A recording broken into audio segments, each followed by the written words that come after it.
빠는 하나팬. 안녕하십니까. 좋은 아침입니다. 여전히 우리는 리그 1위 팀이고 이번 주중 시리즈 3연전 결과와 상관없이 팀 1위는 이제 확정을 지었는데요. 과연 우리 전반기 1위 할 때 어떤 선수들이 과연 기여를 많이 했나라고 평가를 하면 일단 기본적으로 외국인 선수 2명이겠죠. 하지만 우리 FA 선수들도 꽤 많이 보유하고 있는데요.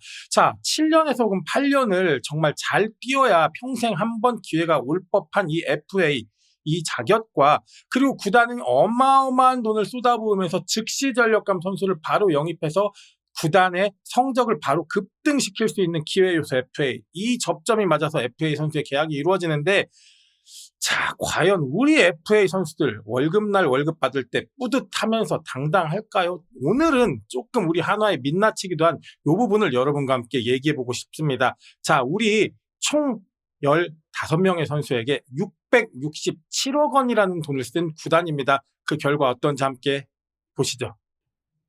자, 한화이글스는 FA 시장에서 시장 혼란의 주범으로 불렸습니다. 특히 셀러리 캡이 없을 때 한화는 어마어마한 돈을 투자해가면서 바로바로 즉시 필요한 선수들을 마구마구 모집을 수집을 했는데요. 자, 중요한 건 셀러리 캡이 없었을 때였습니다. 한화이글스는 기조 자체가 육성이 아니었기 때문에, 육성이 실패해서 어린 선수들이 끌어올라와서 좋은 성적을 내지 못했던 팀이기 때문에 FA에 좀 더 공격적일 수밖에 없었습니다. 가장 최근에 공격적인 FA부터 한번 볼게요. 14년도에 정근우, 이용규 국가대표 테이블 세터를 4년에 67억 70억 원에 하룻밤 사이에 밤 12시가 지나자마자 계약 발표를 했습니다. 템퍼링이 아니라는 어떤 그런 모습을 보여주기 위해서 12시 10분 15분에 계약을 했는데요. 그 이후에 15년도에는 묻지마 투수 쇼핑이 시작됩니다. 투수를 얼마나 쇼핑을 많이 했냐면 송은범 4년에 34억, 배영수 3년에 21억 5천만 원, 권혁 4년에 32억을 쇼핑했고, 이듬해 2016년엔 정우람의 거대한 계약을 또 만들어냈습니다. 84억 원짜리입니다. 이때는 정말 묻지마 쇼핑 기간이었습니다. 셀캣도 없고 구단이 투자 의지가 굉장히 강했던 시즌이죠. 자, 근데 FA 잔혹사 얘기하면 이런 말씀 조금 많이 하십니다. 야, 우리 외야수 철철철 넘치던 그때 왜 한 명도 안 잡았냐? 그때는 앞서 말씀드린 FA들의 투자가 실패로 귀결됐기 때문에 구단이 지갑을 닫았었던 때입니다. 뭐 나성범, 손아섭, 박혜민, 박민우 등등등 외야수에서 한 명만 건졌어도 우리가 지금 현 시점에 이렇게 외야 때문에 고생은 안 할 건데 라고 성토를 하시는 팬분들 정말 많은데 저도 충분히 이해합니다. 자, 그리고 다시 공격적인 FA 시장이 열립니다. 다시 지갑을 열었거든요. 그 이후로 영입된 선수가 바로 5명, 이 선수들입니다. 자, 이 선수들 얘기하면 정말 말이 많고 길어질 겁니다. 자, 오선진 2차 드래프트로 이적한 선수 빼고 현재 한화이글스의 FA 자격으로 남아있는 FA 이적 선수들은 바로 이 5명입니다. 이 5명의 선수, 과연 한화이글스의 33년 만에 전반기 1위 성적에 과연 얼마나 기여했는지 한화의 어두운 FA 시장을 이제 좀 한번 해볼까요? 영입의 역순으로 한번 좀 가볼게요. 일단 이태양 선수입니다. SSG에서 한화로 이적했고 원래 우리 선수였지만 FA로 다시 데려왔습니다. 팀 로열티는 굉장히 높은 선수가 맞아요. 4년 25억입니다. 근데 이 선수 큰 계약이 아니었기 때문에 뭐 먹튀다 실패다라고 농언하기 좀 어려운데, 현 시점에서 보이지 않는 건 아쉬운 건 어쩔 수 없습니다. 왜냐하면 23시즌 돌아온 첫 해에 선발, 롱릴리프, 중간개투 등등 정말 헌신하면서 무려 100이닝을 뛰어줬습니다. 50게임에. 그리고 3.23의 ERA, 3승 3패 2홀 됐습니다. 정말 굳은 일 많이 했습니다. 근데 보시면 아시다시피 WHIP가 1.21입니다. 그러니까 성공적인 시즌을 거둔 게 맞아요. 하지만 24시즌 작년에 10게임에 11.57 방어율 부진했고 결국 부상으로 낙마합니다. 결국 많이 던진 그런 시즌들이 있었기 때문에 누적돼서 안식년을 한 해 보냈습니다. 그리고 문제는 올 시즌에 건강하게 돌아왔으면 이라는 생각을 했어요. 왜냐하면 작년에 10게임만 던지고 푹 쉬었기 때문이죠. 하지만 올 시즌에도 역시 부진합니다. 11게임 던졌고요. 5.40의 ERA, 8.1이닝 소화했습니다. 사실상 올 시즌에 전력 외로 분류된 게 맞는 것 같아요. 왜냐? 한화이글스의 불펜 자원이 여전히 튼실하고 돌아올 선수들도 있기 때문이죠. 자, 계약 기간 한 해 남았거든요. 내년에. 어떤 모습 보여줄지 아쉽지만 이 선수 결국 하나에 보여준 게 있고 헌신해준 게 있기 때문에 먹튀까지라고 저는 얘기하기는 어려울 것 같아요. 자, 그리고 그나마 FA를 영입하려면 최소 이 정도라는 가이드라인을 보여주는 게 저는 최은성 선수 같습니다. 가장 아쉬운 건 이 선수가 LG에서 보여줬던 것처럼 외야수 수비가 됐다면 훨씬 더 좋았을 텐데 그렇지 못하고 일루수와 지명타자에 국한되어 있는 거죠. 외야 수비를 나갔을 때 불안한 수비 모습을 보이고 외야수로 나갔을 때 타격 지표가 떨어지는 모습을 보였죠. 그러니까 이 부분이 조금 아쉽습니다. 자, 어쨌든 LG에서 하나로 6년에 무려 90억 초대형 계약입니다. 이거. 자, 23시즌에 137경기를 뛰었고요. 타율이 2할 6푼 3리, 23홈런, 84타점 쳐냈습니다. WRC 플러스가 119.5예요. 그러니까 평균 이상의 준수한 성적입니다. 120 정도가 아직 안 넘으니까요. 그리고 WAR이 3.35를 기록했습니다. 나쁘지 않은 성적이에요. 하지만 받는 돈에 비하면 좀 아쉽다는 것도 사실이고요. 작년 시즌입니다. 124게임 뛰었습니다. 0.271 전년보다 좋아진 건 타고 투자 시즌이었기 때문이죠. 20홈런, 홈런은 조금 줄었어요. 근데 하지만 어쨌든 이 선수의 에버리지가 20홈런입니다. 83타점 쳤고요. WRC 플러스가 110.8 역시 조금 아쉽죠. 120에서 130 정도를 순회해야 되는데요. 자, 그 다음에 WAR이 2.31 전년보다 떨어졌습니다. 그리고 올 시즌입니다. 2.89 자 2할 8푼 9리의 타격을 보여주고 있고요. 14홈런 치고 있습니다. 46타점. 그럼 전년하고 비슷하거나 조금 더 좋은 성적을 보일 것 같아요. WRC 플러스가 드디어 올 시즌 125를 넘었습니다. WAR은 1.84 그러니까 23, 24보다 25 시즌이 훨씬 더 좋은 시즌을 보낼 것 같은데요. 올 시즌 보면 결승타가 팀 내 2위입니다. 6번이고요. 순수 장타율 ISOP를 보면은 결국 팀 내 1위입니다. 그러니까 이 정도만 해줘도 사실 FA 먹튀란 소리를 안 듣는데 주장답게 이 선수만큼은 돈값을 해주고 있지 않나라는 생각이 들어요.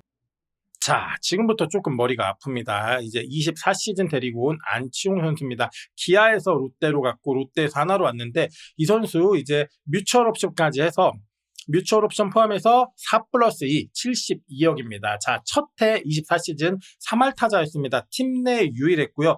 128게임 뛰었습니다. 13홈런. 어차피 홈런을 기대한 선수는 아니에요. 중장거리 타자고 10홈런 이상 있으면 잘했습니다. 66타점. 근데 이게 문제가 뭐냐? 작년에 안치홍 선수의 타순이 너무 오르락내리락 했습니다. 하위도 갔다, 1번도 갔다, 2번도 갔다, 4번도 갔다. 그러다 보니까 타점에 조금 왜곡이 있는데요. WRC 플러스 112.3입니다. 그러니까 평균 이상의 성적은 해준 거죠.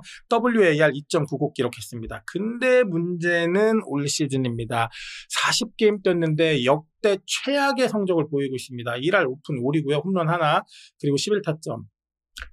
시즌 초에 부상이 있었습니다. 네, 시즌 초에 부상이 있었고 손등 부상도 있었고 발목 부상도 있었고 부상이 있었는데 저는 이 선수가 신체적인 부상도 있지만 실력의 부상도 왔다고 봅니다.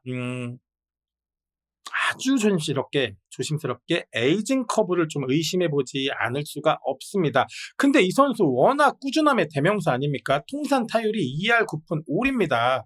2016년에 이 선수가 한 번 부진했어요. 시즌 부상으로 10게임밖에 소화를 못했는데 이듬해 2017년도에 3할 1푼 6리, 그 다음 2018년도에 3할 4푼 1리로 부활을 했습니다. 그래서 저는 이 선수 어쩌면은 내년에 다시 부활을 충분히 할 수 있을지도 모른다는 생각을 하면서 올 시즌 일단 기대를 접지만 내년 시즌 혹은 올 시즌 하반기에 돌아와서 좀 좋은 모습을 보여줄지 않을까라는 기대 반 우려 반을 해봅니다. 여러분 생각 어떠신지 궁금하네요. 그리고 심우준입니다. 굉장히 논란이 많을 거예요. 왜냐? 수비툴이기 때문입니다.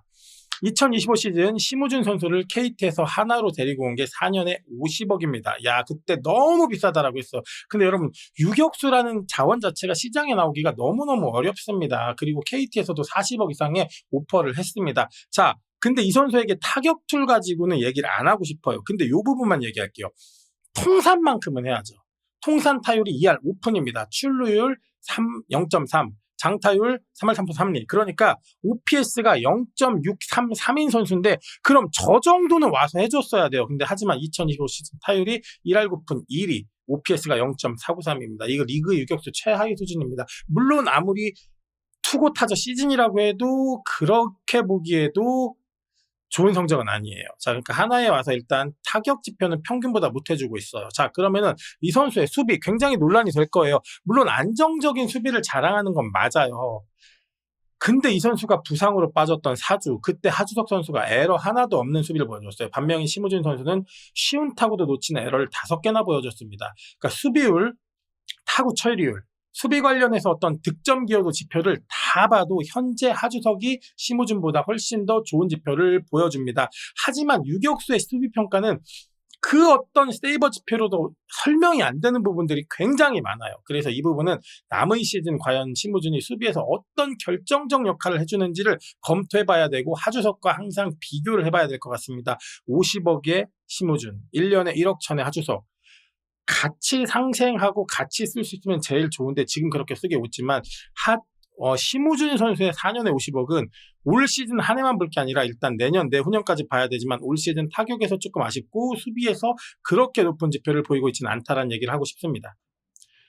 자, 여러분 이건 저는 할 말 없습니다. 엄상백입니다. 4년에 78억입니다. 자, 22, 23, 24 직전 3시즌을 볼게요. 이 선수요. 자, 22시즌 33게임에 2.95, 140이닝, 탈삼진 139개, WARTP 1.21, KT에서 정말 좋은 활약했습니다. 23시즌요. 20게임 3.63의 방어율, 111.2이닝 던졌고요. 89K, WHIP 할 때 너무 좋죠. 1.16. 자, 근데 작년 시즌 29경기 던졌습니다. 4.88. 타구 투자 시즌 감안해 주시고요. 156.2이닝. 그러니까 이닝 수와도 대단했고 탈삼진 능력이 어마어마했습니다. 159. 그러니까 작년처럼 타구 투자인데도 159K를 했어요. WHP 1.31. 너무 준수하죠. 근데 이 선수 한화 와서 일단 방어율 6점대 1승 투수 이거 다 상관없습니다.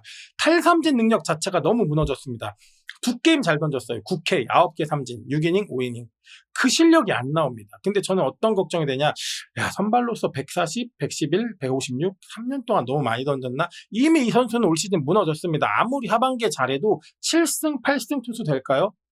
이 부분은 하나의 투자 실패라고 저는 인정을 할 수밖에 없을 것 같습니다. 마음이 아프죠? 자, 오늘은 조금 많은 선수들의 얘기를 다뤄보니까 영상이 조금 길어졌습니다. 자, 근데 FA는 결국에 육성이 기조가 있고 육성이 잘 된 상태에서 팀의 전력이 이제 윈나우가 될 수 있다라는 생각을 했을 때 과감히 투자하는 거 아니겠습니까? 자, 외국인 선수 평균 연봉이 100만 불 전후입니다. 한 14억 정도 되죠. 자, 그런데 FA 선수는 이보다 훨씬 더 많은 금액을 받는 경우도 많습니다. 그러니까 FA 선수를 볼 땐 정말 차갑게 봐야 된다고 생각을 합니다. 외국인 선수와 같은 시선으로 봐야만 합니다. 실패하면 안 됩니다. 그리고 실패한 선수들은 이 내후년에 정말 이걸 보완하기 위해서 정말 노력을 해야 합니다. 자, 거기에 우린 셀러리 캡이라는 제약 조건이 있습니다. 이 셀러리 캡을 다 채우는 FA 선수들 때문에 기존 선수 연봉이 깎일 수밖에 없습니다. 자, 이 FA는 다음 투자를 위한 잣대가 되기도 합니다. 그리고 구단은 선수를 육성하기 못했기 때문에 육성의 실패 대가로 이런 비싼 금액을 치러야 되는 겁니다. 구단은 육성을 잘 해야 하고요. 그리고 FA 선수들은 더 큰 책임감과 자기관리 그리고 성적으로 보답해야 되지 않을까라는 생각을 합니다. 아직 시즌 많이 남았습니다. 네, 60경기 정도 남았고요. 지금 부진한 FA 선수들 기적적으로 살아나서 하반기에 자기 이름값과 돈값을 해주는 그런 선수들로 거듭났으면 좋겠습니다. 자, 오늘 영상 여기까지고요. 영상 즐거우셨다면 마지막으로 구독, 좋아요 한 번만 더 부탁드리겠습니다. 좋은 하루 되시고요. 이따 6시 반 야구할 때 만나도록 해요. 감사합니다.